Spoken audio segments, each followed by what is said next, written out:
come.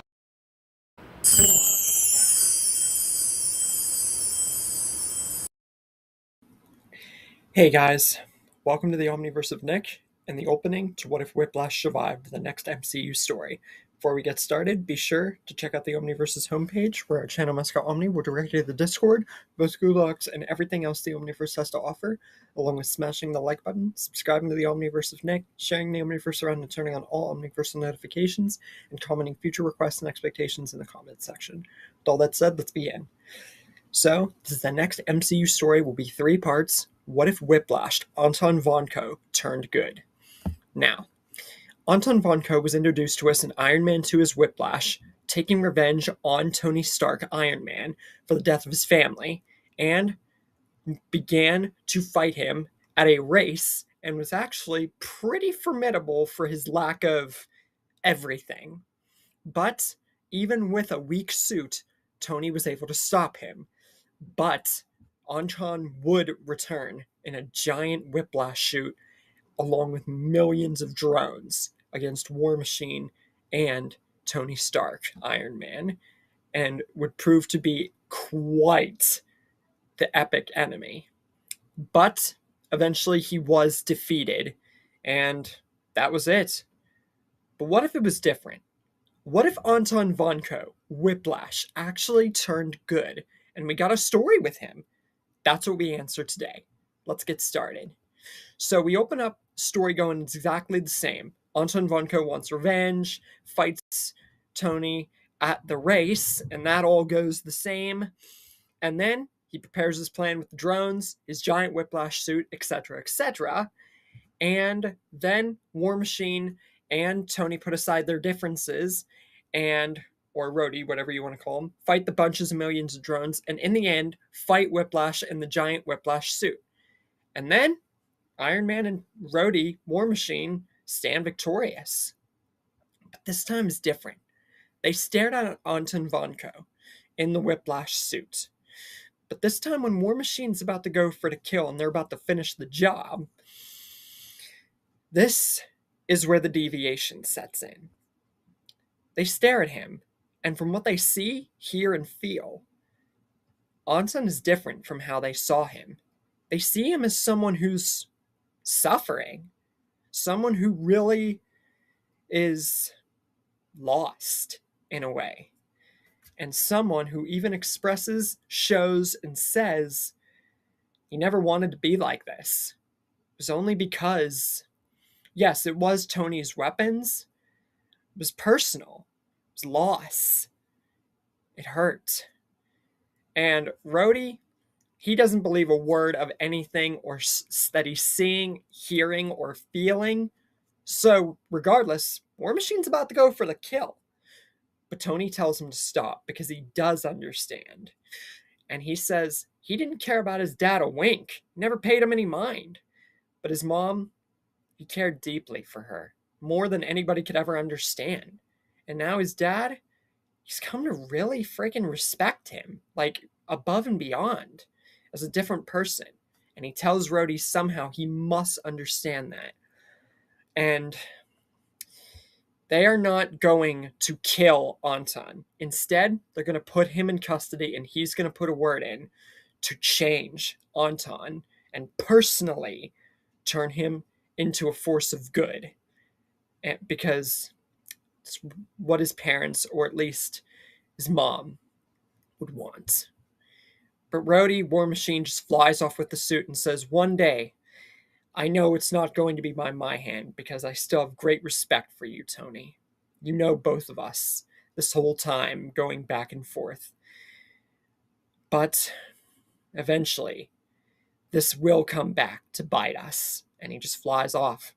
Anton doesn't want to believe what War Machine is saying, but he doesn't honestly know how to feel even though he's being spared.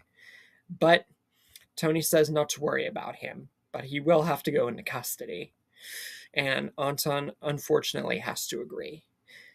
Tony and Pepper come back together, and they have their intimate moment and then talk about everything that happened. Rhodey flying off and going to put in a good word for Anton, Whiplash, and that he will be entertained custody for now. but he will be a new force of good, just as long as Tony is the one to make sure of it. Even Pepper has her suspicions, and Anton is unfortunately put into custody, but a great word is put in by Tony to reduce any kind of immediately long sentence and turn him into what will be a fire and great force for good. And that's where the Avengers movie comes into play. Will Whiplash Anton Vanko actually be as good as his word?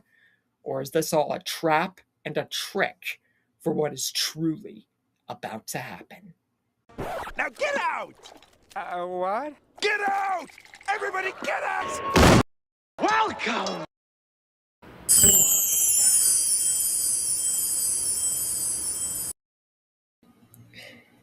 Hey guys, welcome to the Omniverse of Nick and the penultimate to What If Whiplash Turned Good. Now, before we begin, be sure to check out the Omniverse's homepage, where our channel mascot Omni will direct you to the Discord, both Google Docs, and everything else the Omniverse has to offer, along with smashing the like button, subscribing to the Omniverse of Nick, sharing the Omniverse around and turning on all Omniverse notifications, and commenting future requests and expectations in the comment section. With all that said, let's begin. So we open up where we ended off last time, the Avengers movie, to see if Whiplash will actually turn good. Anton Vanko. And it starts out with Loki appearing and the entire movie going up the same. Iron Man shows up to help Cap and Black Widow and everybody against Loki. And then Iron Man, Thor, and Cap have their confrontation in the woods about Loki. Black Widow tricks Loki into figuring out about the Hulk and using him and etc. Hawkeye, mind controlled, shows up and stages an attack. And this leads to Hulk transforming and attacking Black Widow, Thor coming in for the save, and Thor and Hulk fighting, Loki having a confrontation with Tony at Stark Towers, and then Tony using Iron Man's suit to attack Loki, and then all the Avengers lining up for war against the Chitauri and Loki. And then Iron Man throws the nuke into the portal, but this time when he begins to fall down, it's not Hulk that saves him. Gigantic electrical string-like whips come out of nowhere from a part of the city and latch Tony just before he's about to fall, and then throw him as gently as it seems to be possible to the ground. And Whiplash, Anton Vanko, has shown himself with a gigantic blue and black Whiplash suit, a gigantic W in the middle, and the whips being black and blue, as this is the Whiplash suit Mark II. And Tony, when he comes to, whether it be Hulk or just in general him or Whiplash's volts themselves, Tony smiles, saying that, "I knew that I could make you turn good." And he thanks Whiplash, but he says, "You couldn't have come sooner." And Anton says, "As much as I would have liked to join for this little battle here, I needed more time to prepare this extra suit and to get here to this part of the city as fast as I could. Also, your good word might have been good, Tony. Wasn't good enough to get me here on time. But I do thank you. Because of your word and me getting here, your life, as well as mine, have been saved. So I guess we're even." And with this, Whiplash Anton joins everybody to corner Loki at the very end. And then we get to Iron Man 3, where Tony's health begins to deplete and he uses suits to help him and go around, and all that for Iron Man 3 begins to go the same. His home gets attacked, and then Tony tries to find a way to get back home with the Mandarin, Killian, and all that stuff. Pepper gets kidnapped, and Iron Patriot still is a thing, War Machine, etc. And this is where Rhodey has begun to mellow out from the whole Whiplash getting saved thing, from hearing him about New York City and all that stuff. So whatever part of him was resenting that, by this point, it's dialed down. So he's pretty much right around the same mindset as he was. It's really not anything worth talking about. And then Tony infiltrates the Mandarin's base, and Iron Patriot comes in for the save, and Anton hears, sees, and starts to figure out what's going on with Tony, and knows that he has to go to help him. So now he summons with him Whiplash Suit Mark III, a gigantic black suit with a gigantic W bolstered blue in the middle, and black being the dominant color of his whips and his suit. So it shows Whiplash is definitely, Anton's definitely like varying his color like coordination and everything. So basically he's copying Iron Man. When we get to the gigantic Iron Man Legion and the fight at the very end of Iron Man 3, this is when Whiplash shows up, and it's overkill to kill Killian and all the other people.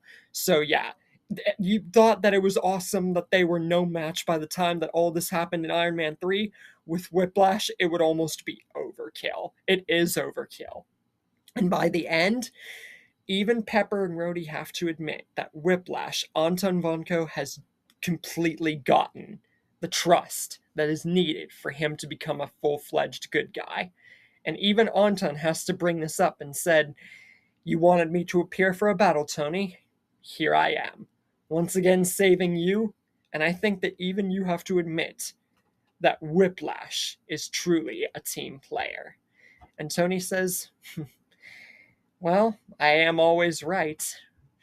And Anton just smiles and says, "Next time, I'll be ready firsthand."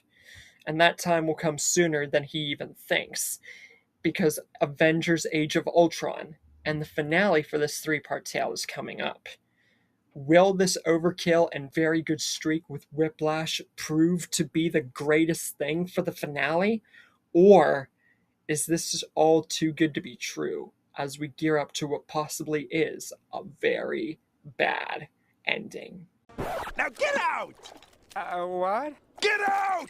Everybody get out! Welcome!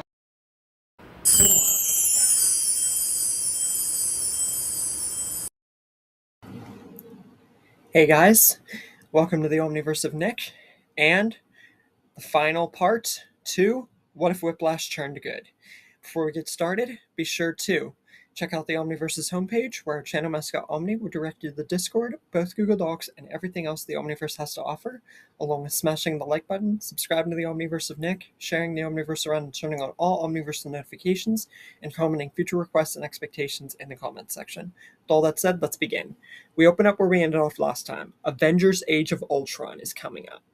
And it goes very much the same, except we're going to have dramatic changes to end this. Ultron shows up, stages his whole plan, gets his big body and everything, and gets Quicksilver and Scarlet Witch involved. And then we get to the scene where the army is brought in. And Whiplash becomes extremely present for the entire movie, but this is where he shines for the first time, showing he is one of the main people to kill Ultron. And he's on the front lines to end the war, both literally and figuratively. And Ultron is defeated. But Sokovia isn't destroyed in this timeline. Quicksilver survives, and the Avengers are all together still.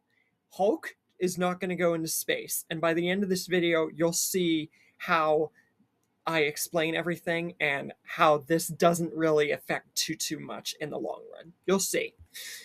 The Sokovia Accords are not going to be created. Civil War is not going to happen, which means Crossbones, whenever he comes into the picture, Scarlet Witch is not going to be the one to, accidentally throw him into the hospital. Because of everything being so dramatically different, Whiplash is the one to detain him and stop him completely. When Bucky becomes present, he is still in hiding, but whether or not he would kill T'Challa's father, Cap would resolve everything along with all of the Avengers together. Cap and Tony would eventually discuss the whole Tony's parents thing, but Anton Whiplash would tell him that revenge about my family consumed me, Tony. Don't let it consume you, because it almost killed me. Don't let it get you. And Rhodey agrees that for the first time, he agrees with Anton and says that if he does this, he'll destroy everything that he has built with Whiplash Anton. And that's not what his family or anybody would want. And Cap and Tony have a hard, full discussion, but eventually Tony has to admit that Rhodey and everybody else in Anton is right. But he says that in order to not want to kill Bucky, he has to go away for quite a long time. He'll try to keep in touch, but in order to not kill Cap's best friend, as much as he wants to, he is going to stop himself because of Anton and Rhodey. He doesn't want it to consume him.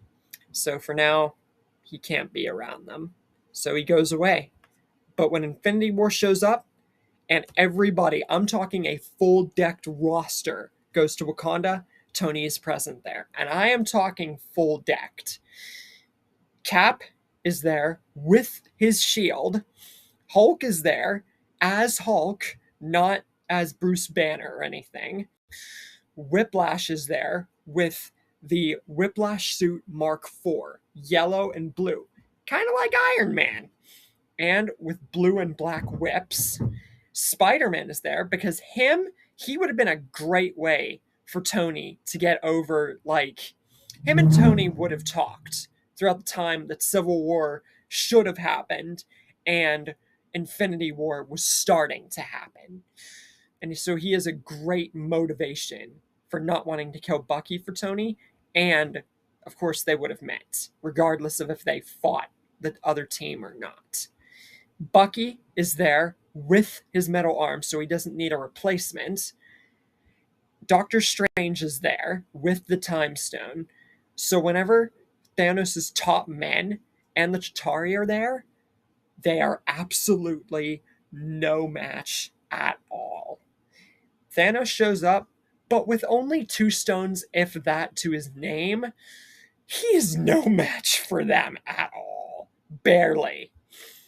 And as for the Guardians and Thor, that is going to go almost exactly the same, except with minor changes that I will touch upon in the end of this video. You'll see why me not explaining it or Hulk not going is not going to be a huge big deal. You'll see.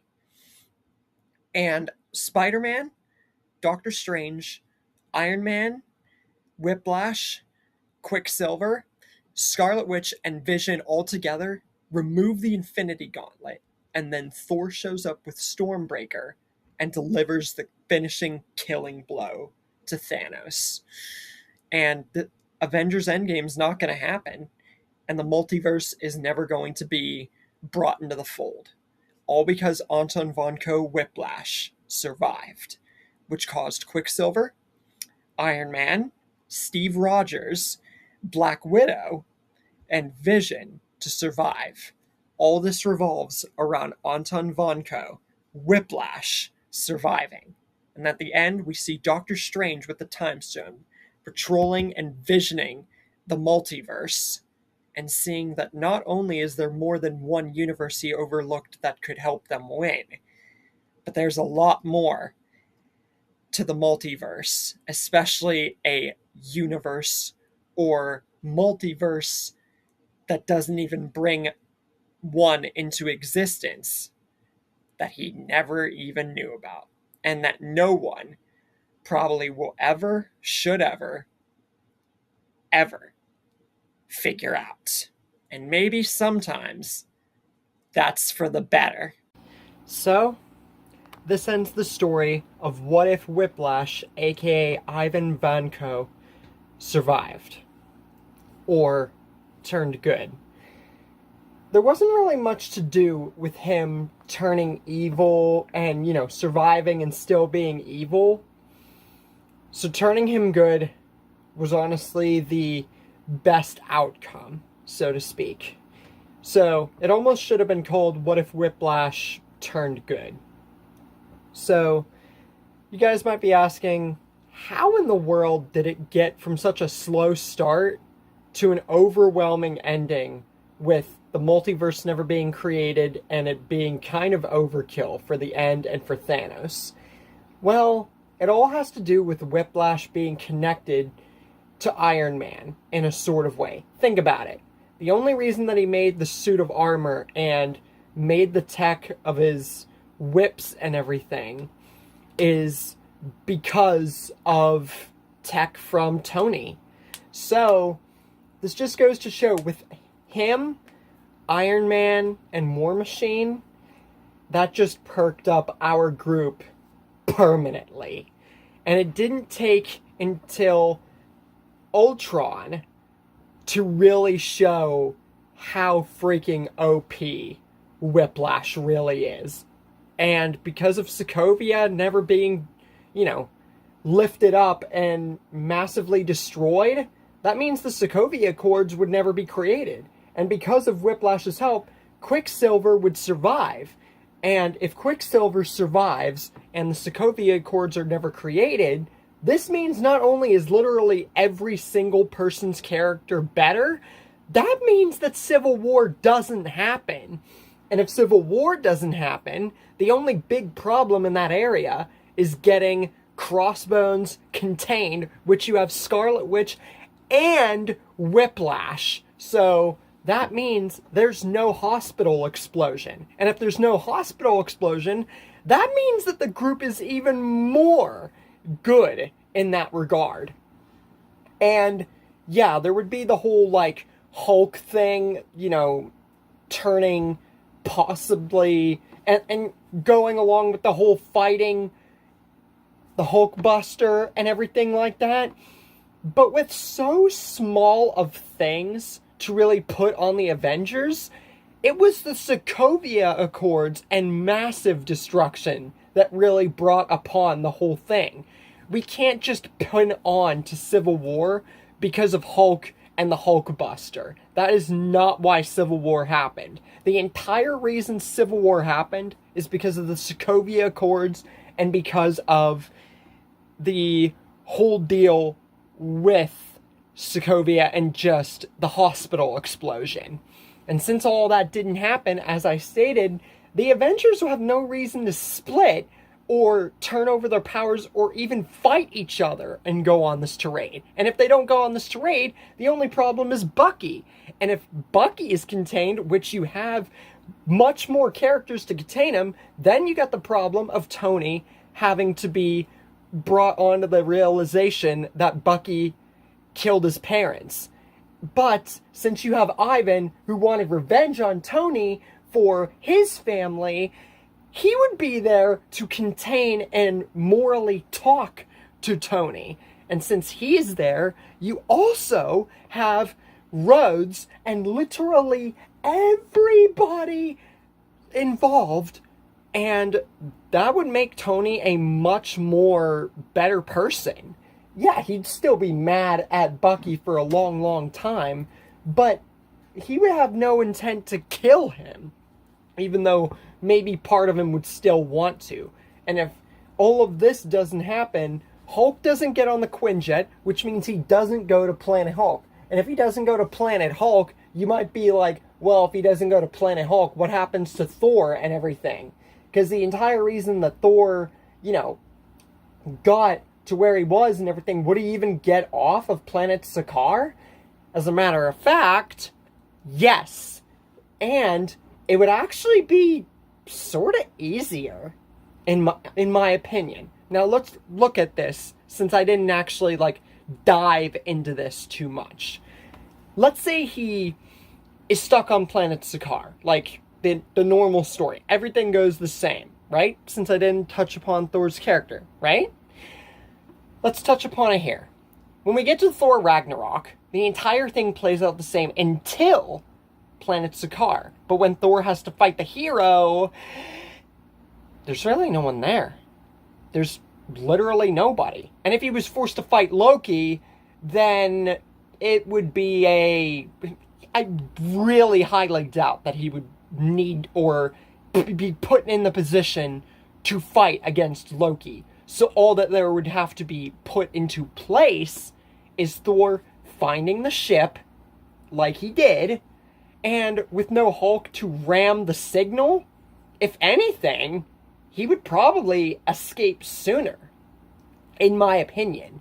Whether Valkyrie would go too is questionable, but I feel that with time, Loki would warm up to the idea and try to get Valkyrie on his side, and eventually, like, maybe Thor stays. It's debatable, but I feel that Loki and Valkyrie would join Thor eventually, and if Thor didn't have a plan going forward, let's say this.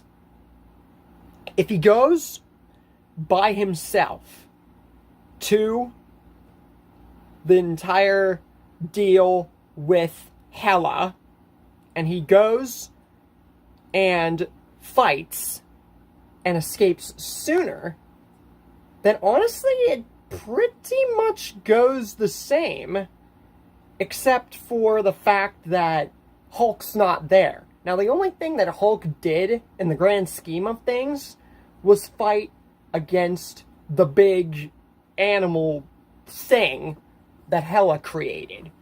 So, when you really look at it, nothing really changes. So, if Loki and Valkyrie still showed up, then the entire thing would play out the same, except Hulk's appearance is not there. It only really infects planet Sakaar, you know? And maybe Thor wouldn't be able to access the ship because the only way that they accessed the ship was Banner. But then again, it took them forever to even repair the ship, and I believe they just ended up taking another ship anyway. So, let's look at it this way. Say Thor takes the ship, goes there, and goes on this tirade. It would end up the same especially if Loki and Valkyrie would appear later, which I guarantee would happen, or maybe all three of them would go together. Either way, besides Hulk not being there, everything goes the same. He fights against Hela, loses terribly, and Loki and Valkyrie, they're still there. They deal with the dog instead, and then have to fight the army, and then Thor gets his powers and everything and fights, and then Surtur is awakened and destroys Asgard, and then the entire thing there plays the same, except they don't have Hulk to call upon, which means Loki dies just a little bit sooner. And then Thor gets sent. You might ask, what about Hulk not being there? Does this mean that why would Thor have Stormbreaker if Hulk's not there? Wouldn't he just get sent to Earth instead of Hulk? Well, I believe that he would stay, and it would be put into a position where Thor is literally just, he ends up with the Guardians anyway, and Stormbreaker ends up getting created, and then all of them show up right then, but Thor, he just shows up for the true element of surprise with Stormbreaker, you know? But, let's look at it from this perspective. Let's say that Thor gets the ship, and he doesn't go to face off against Hela, like in the original, and the only difference being Hulk. So let's say this version of events didn't happen. Let's say he went, and he actually went to the giant and did go for another weapon. He doesn't have the Guardians to call upon. So, this means that he would kind of likely die. But, since he didn't have his powers awakened, this could give him the advantage to call upon those powers at that will, which would most likely save his life, and then Stormbreaker would still get created, and then he meets the Guardians, and maybe the Guardians run into him, or he just meets the Guardians out in space, and then he recovers in said ship, or maybe he doesn't need to recover at all because of the Axe's powers, his powers, or maybe he's just too injured, just waits for the element of surprise, and Loki and Valkyrie just stay on planet Sakaar, and maybe Thanos just finds them eventually and just destroys the entire planet for some reason, or they just never leave. And then Loki remains alive, and Valkyrie just remains on planet Sakaar, and yeah, that pretty much just goes how that goes. And that's kind of like an situation. But with Thor having Stormbreaker, I forgot to add one thing. Before he would meet the Guardians, this poses a thing that I did a long time ago. Let's add on to a little thing before I just made this version of events. Thor gets Stormbreaker, right? He goes on the ship from planet Sakaar, and Loki and Valkyrie don't go. Like I said before, he goes, gets Stormbreaker, awakens the powers, unlocks Stormbreaker, looks different, it's not Groot, and maybe he meets the Guardians beforehand, goes to his home, Asgard, deals with Hela, but has Stormbreaker and has way more functionability and edge over Hela. Surtur is awakened, and it just goes the same, except Thor's more alive, still meets Thanos in space, but this poses the question, would he even be able to, since you touched upon it in your whole idea with your what if Thor got Stormbreaker against Hela, you made Thor kill Thanos in space. So does this version of events really make sense? Well, no. But if he didn't go and everything, Hela would basically remain on Asgard and conquer it. And Thanos would eventually come across it and possibly kill her anyway. But, so we're gonna go with that not being the most logical of situations. And then we got another plausible situation. Let's just say that, for the record, the most logical situation that could happen with Thor is that without Hulk, the only thing that gets affected is planet Sakaar. Okay? So, without planet Sakaar having Hulk, this means that they would either have to not use the Quinjet, which is not there. So, that's the thing. That's the thing I forgot to add. Without the Quinjet, they would have to get another ship. Would Thor find another ship? Most likely. Because I feel that, or if I remember, Valkyrie had a ship. Or they would just find a ship.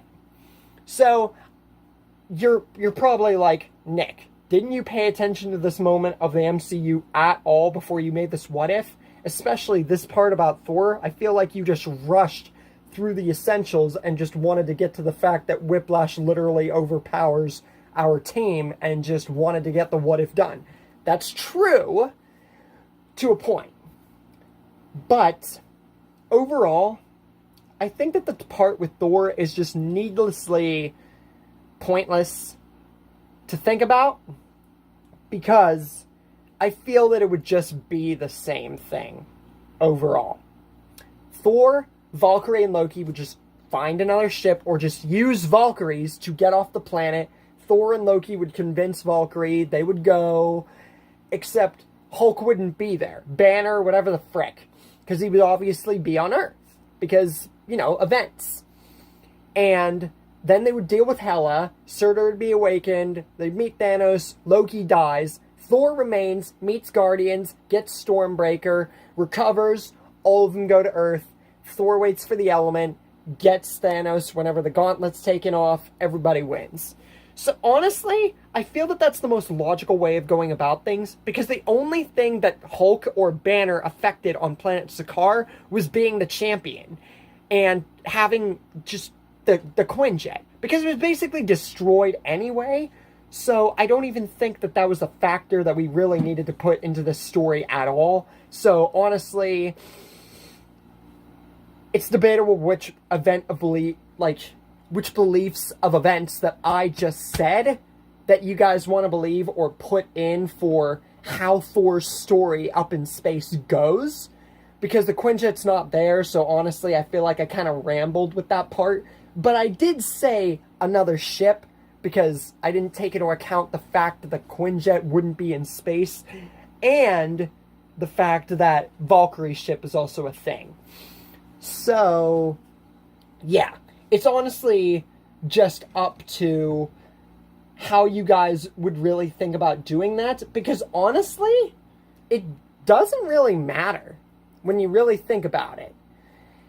And Hulk being on Earth means that it really affects more on Earth, and it doesn't really affect much in space. Because, like I said, Planet Sakaar was the only thing that Hulk really affected. It was just fighting Thor on Planet Sakaar and being the champion, and that's it. Having a small moment on the Quinjet. So, yeah. And also, Hulk and Banner have a much better relationship, and this just goes to overall show. Like I said, it's just the whole deal with Thor, Loki, and Valkyrie is really nothing to worry about. And they don't fight Thanos in space. Maybe the Guardians. The Guardians still encounter Thanos. Gamora still dies for the stone. So that happens. But they don't have the planet on Xander. They don't have the fight on Thanos' home. So that doesn't happen. Instead, that plan of motion that was Quill's, that happens on Earth instead. Which is why I pretty much made it kind of like that, if you guys were paying attention. Which I feel like many people could probably guess. So, let's just put this into short terms. Thor, Loki, Valkyrie, everything happens the same. Only thing different, Hulk's not there, Banner's not there, Loki still dies, Thor gets Stormbreaker, and Guardians and Thor go to Earth. Except, no snap happens, no multiverse, much less deaths, and it could have very well been a timeline that Doctor Strange was looking at, and if it went just a little bit differently, with Whiplash surviving, it could have been that one timeline where they all won. And with no multiverse, that cuts our story very, very, very, very, very, very, very short. So, it's honestly up to you guys where you would have the story go from here, how you would have Thor's adventure happen, and how you honestly think about this tale of Whiplash or Ivan surviving. I feel like maybe many of you thought it was going to be different with him still being evil or turning good and not really affecting that much or doing somehow different from how I had it. But it just goes to show Whiplash was severely underrated. I don't think many people actually remember him. Heck, I forgot about him for a time, but I've always had a fascination for Whiplash because I honestly think that he is one of the most underrated Iron Man villains of all time. And many people don't even think about Obadiah, which he's got a story or two in the future as well. But he is definitely way less important than Whiplash, who affected a lot here, but not too much overall. It's sort of like Bucky becoming Captain America. It affects only really the Iron Man movies and then the Avengers. So, like I said, for those who really want to look at the Thor perspective, it's up to you guys. Those who really want to look at what would happen with no multiverse, it's up to you. But this isn't the first time that I've not included the multiverse in something. So, yeah. It's pretty much up to you guys how you would want, those specific events to turn out. I feel like I rambled kind of through this, unnecessarily, but more or less for those who would really be calling out the whole fact that I didn't mention Thor or anything like that, I figured I would try in my best way to come up with an explanation. I could have definitely rambled less. But I think you guys more or less get the idea that it's either completely up to you guys or it would just go exactly the same, except Hulk wouldn't be a factor. So, with that said, leave all thoughts or opinions or anything like that, or overall suggestions or anything like that in the comments about what you think really about the whole idea of Whiplash surviving and hashtag turning good, and how you think the story could have gone with Thor up in space and just overall without a multiverse, and what you guys think of Whiplash surviving and turning good and just part of the MCU, and what you guys think of him as a whole, because like I said, I definitely think that he is one of the most underrated Marvel characters. And I definitely went a much different direction with this than I thought I was going to. So with all that said, I hope you guys enjoyed this story, and stay tuned for Eric Matthews. See you later.